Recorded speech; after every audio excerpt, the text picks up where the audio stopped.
ఆంధ్రప్రదేశ్ మహిళా సమాఖ్య రాష్ట్ర సమితి పిలుపులో భాగంగా ఇవాళ ఈరోజు మేము పోస్ట్ కార్డు ఉద్యమం చేపట్టినాము. ప్రధానమంత్రి నరేంద్ర మోడీ గారు రేపు జరగబోయే వర్షాకాలపు పార్లమెంటు సమావేశాల్లోనే 33% రిజర్వేషన్ బిల్లుని తక్షణమే అమలు చేయాలని చెప్పి మేము ఏపీ మహిళా సమాఖ్యగా ఈరోజు పోస్ట్ కార్డులు రాసి అలాగే దాని మీద రక్తంతో వెలిముద్రలు వేసి మేము పోస్ట్ బాక్స్లో వేసినాము. కాబట్టి ఖచ్చితంగా రేపు నరేంద్ర మోడీ గారు వర్షాకాల పార్లమెంటు సమావేశాల్లో తక్షణమే ఆమోదించి మహిళలకు 30% రిజర్వేషన్ కల్పించాలని కోరుకుంటూ నా పేరు పి శ్రావణ్ రెడ్డి, ఆంధ్రప్రదేశ్ మహిళా సమాఖ్య కర్నూలు జిల్లా ప్రధాన కార్యదర్శి. రాష్ట్ర పిలుపులో భాగంగా ఈరోజు నరేంద్ర మోడీ గారికి వేలి ముద్రలేసి పోస్ట్ ఆఫీస్ ద్వారా లెటర్లు పంపడం జరుగుతుంది.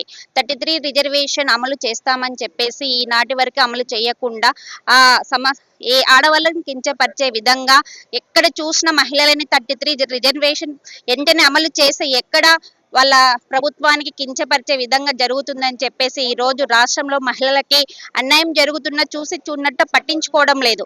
తక్షణమే పార్లమెంటు సమావేశంలో జరుగుతున్నటువంటి సమావేశాల్లో వెంటనే మహిళా 33 రిజర్వేషన్ అమలు పరచలేదంటే గాన ఎలాంటి డీలిమిటేషన్ షరతులు లేకుండా తక్షణమే మహిళా రిజర్వేషన్ అమలు పరిచే విధంగా చర్యలు తీసుకోవాలి. లేదంటే అన్ని మహిళా సమైక్య వాళ్ళు కలిపి భయంకరంగా రానున్న రోజులైనని ఓటమి లేకుండా చేస్తామని చెప్పేసి ఈరోజు మేము తెలియజేస్తున్నాము. నగర కార్యదర్శి భారతి.